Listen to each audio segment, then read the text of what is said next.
Somewhere, right now, a woman is holding her phone face down on the kitchen counter. The tea has gone cold in her hands. The clock reads 3:17 a.m. She is not crying. She is past crying.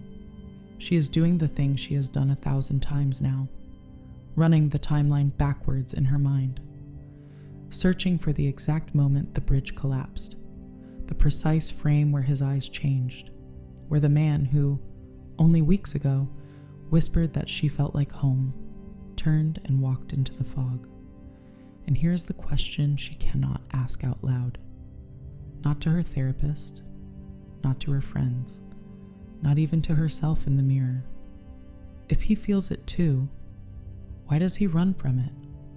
I want you to hear something, and I want you to hear it slowly. He is not afraid of your love. He is afraid of who he becomes in the presence of it. There is a mechanism behind this pain, a neurological one, an energetic one, a soul level one, and we are going to name it. We are going to take the wound out of your hands and place it on the table where you can finally see it for what it is. Because by the end of this, you will never have to ask that 3 a.m. question again.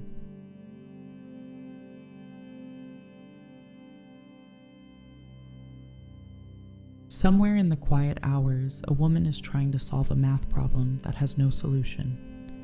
She is adding up the moments, the depth in his eyes when he looked at her, the confession that slipped out of him at 2 a.m., the one he tried to take back by morning, the way his body softened when she entered the room, and the way his voice hardened when he spoke of the future. She is trying to reconcile the data, and the data refuses to resolve. There is a reason for that, and the reason is not what she has been told. Modern neuroscience has a concept called co-regulation. It describes what happens when two nervous systems meet in the same room. When one system is calm and one is chaotic, the common assumption is that the chaotic one will soften, that peace will be contagious, that safety will feel like homecoming. But the research tells a stranger story.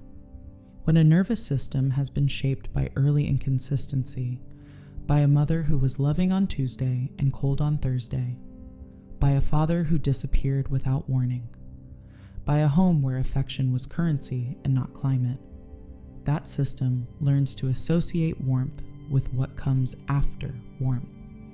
And what came after warmth was usually pain.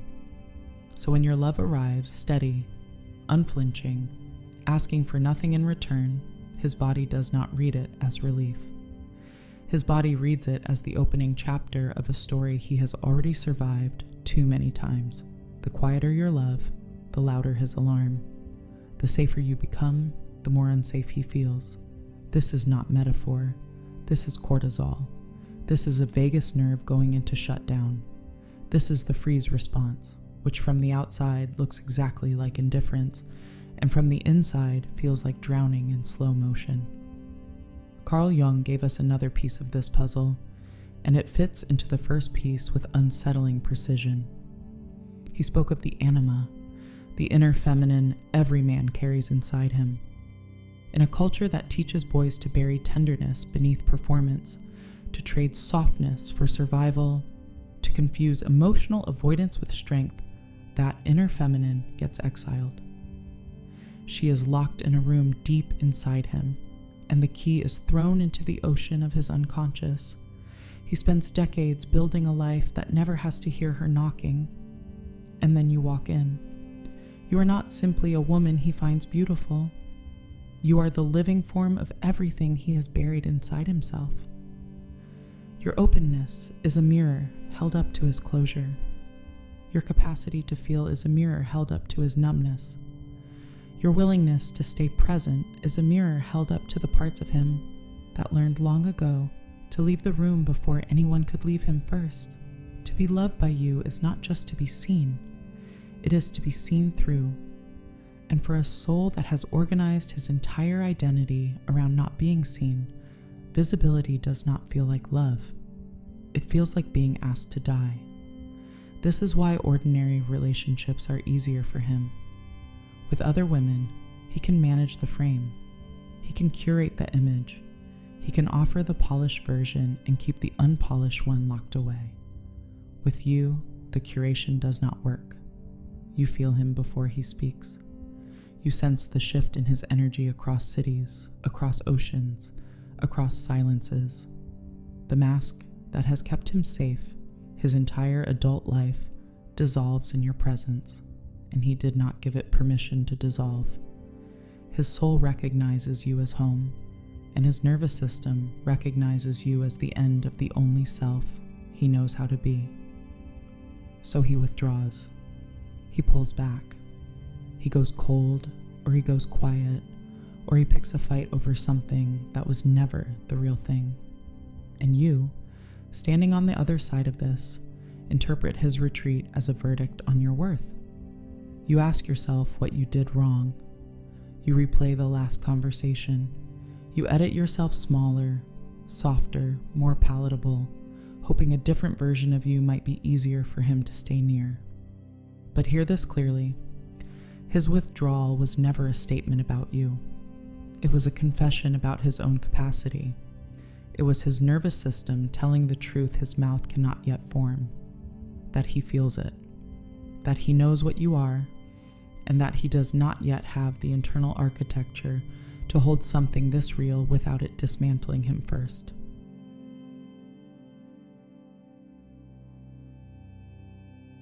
There is a moment in every long, complicated love story when the woman stops asking what she did wrong and begins asking a different question entirely. Not why he left, not why he pulled away, not why he cannot simply stay, but something quieter and far more dangerous. What if none of this was ever about me? That question is the doorway, and what waits on the other side of it will rearrange everything you thought you understood about this connection. Quantum physics offers a principle that, when translated into the language of the human heart, explains more than a decade of therapy ever could. Two systems vibrating at vastly different frequencies cannot stabilize in the same field. One of them must shift. One of them must rise to meet the other, or one of them must step away. There is no third option. Coherence does not negotiate with incoherence. It simply waits, patient and unwavering, until something breaks or something rises. Your love is a coherent field. It is steady. It is whole. It does not require him to be anything other than what he is. And that is precisely the problem, because his inner world is not coherent. It is a patchwork of unintegrated wounds, of contradicting beliefs, of a self that says yes while the nervous system screams no. And when your frequency enters his field, it does not hurt you. It hurts him. Not because you are doing anything wrong, but because your light is exposing the places inside him that have lived in shadow for decades. This is the shift. Read it slowly. He is not running from you. He is running from the version of himself that cannot yet hold you. Let that settle. Because once you understand it, you cannot return to the story you were telling yourself before. The story where you were somehow too much, or not enough, or the wrong shape, or loving in the wrong way. All of those stories assumed you were the variable. You were never the variable. You were the constant. You were the fixed point of light that his entire interior had to reorganize itself around. And reorganization of that magnitude does not feel like grace. It feels like demolition.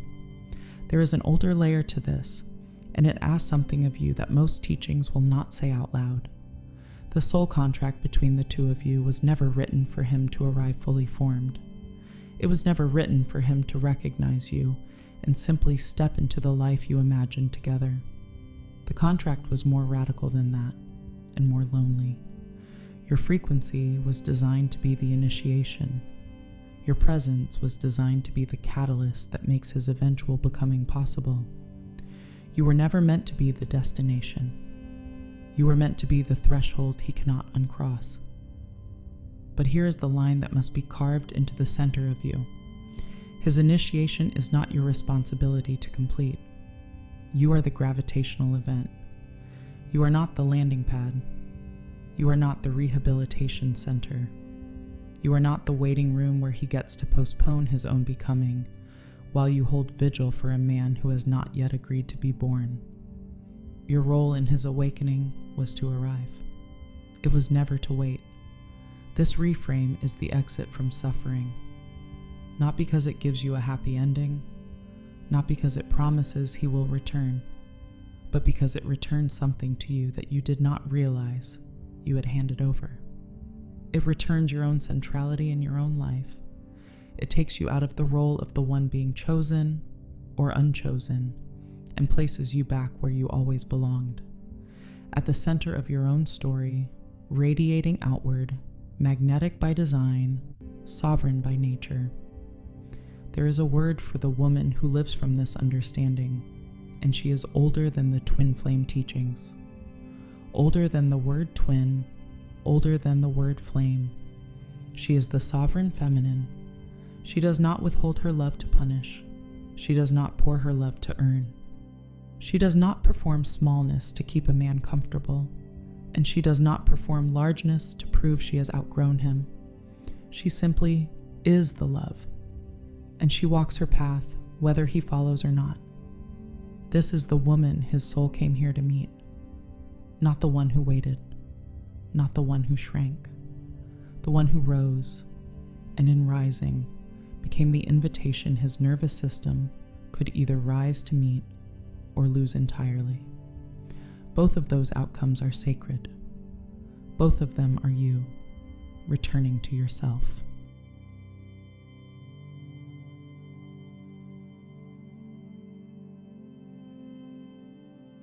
Understanding is not the same as integration. You can read every book, you can watch every teaching, you can nod along to every truth offered in the quiet of 3 a.m. and still wake up the next morning with your hand reaching for your phone, hoping his name is on the screen. Understanding lives in the mind. Integration lives in the body, in the choices, in the 10,000 small movements that shape a life. And a life cannot be changed by insight alone. It can only be changed by practice. So this is the practice. 3 shifts, not behaviors aimed at him, not strategies to make him return, not manipulations dressed up as healing. These are internal movements, quiet and private, that slowly, steadily return you to the center of your own life. The first shift is what I want to call the nervous system boundary. It is the most counterintuitive of the 3, and the one that will ask the most of you in the beginning. Here is what it means. Every time you feel the pull to reach out to him, to decode his silence, to spiral into analysis of his last message, to flood your body with anxiety trying to sense him across the distance, something is happening that your conscious mind does not see. You are teaching his nervous system that love equals chaos. You are reinforcing the very pattern his wound is already expecting. You are confirming, through your own dysregulation, that closeness with you is overwhelming. The shift is not to suppress the urge. Suppression only drives it deeper. The shift is to simply not feed it. When the spiral arrives, and it will arrive, you place a hand on your own chest. You feel the weight of your own palm on your own heart, and you say, out loud, if you can manage it, I am the one I am coming home to. Not as affirmation, as infrastructure. You are building a new internal architecture, one breath at a time. The second shift is the energetic withdrawal practice. Once a day, at roughly the same hour, sit somewhere quiet. Close your eyes and visualize every thread of your energy that you have left with him over the months or years of this connection. Every worry you have sent in his direction, every replayed conversation, every imagined future, every silent prayer that left your body with his name woven through it. Picture these as golden threads extending from your body outward into the distance, tethered to someone who has not been able to hold them. And then, gently, without anger, without bitterness, without making it a ceremony of severance, you call them back. You draw each thread slowly toward your own chest.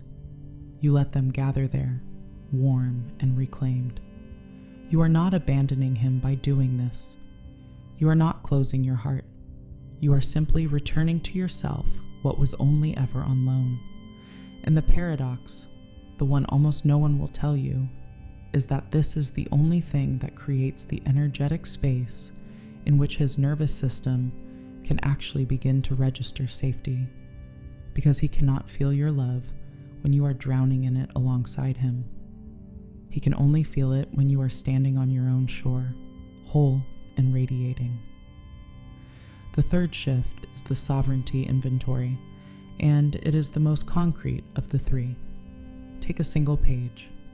At the top of the page, write one question. Where have I made his healing my purpose? Then let the answers come without editing them. The book you stopped writing because you could not focus. The friendships you let thin out because you were always somewhere else in your mind. The creative fire you dimmed because it felt wrong to shine while he was in darkness. The body you stopped nourishing. The dreams you parked in a corner labeled later.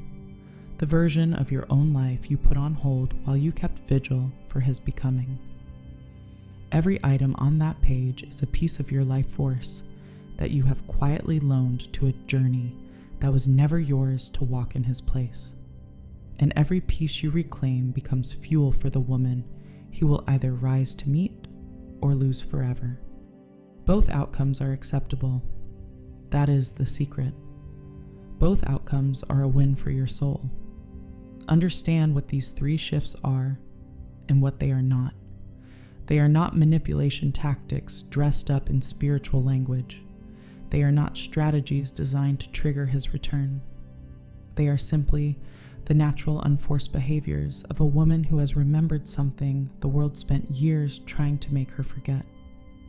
That she is the prize, she is the portal, and she is the peace.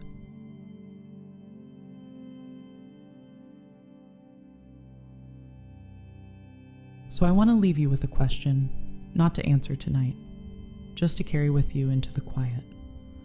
What if his fear of your love is not a problem to solve, but the exact evidence that you are the love his soul has been waiting lifetimes to meet? And what if the only thing standing between you and the union you have imagined is not his readiness, but your willingness to stop shrinking your light to make him comfortable? Understand this. The twin flame journey was never about getting him to choose you. It was about you choosing yourself so completely, so unapologetically, so thoroughly, that union becomes inevitable, with him or with a life more magnificent than you ever dared to imagine. Both of those outcomes are victories. Both of them are you returning to yourself. Neither of them requires his permission. Until next time, walk gently, love fiercely, and never, ever dim.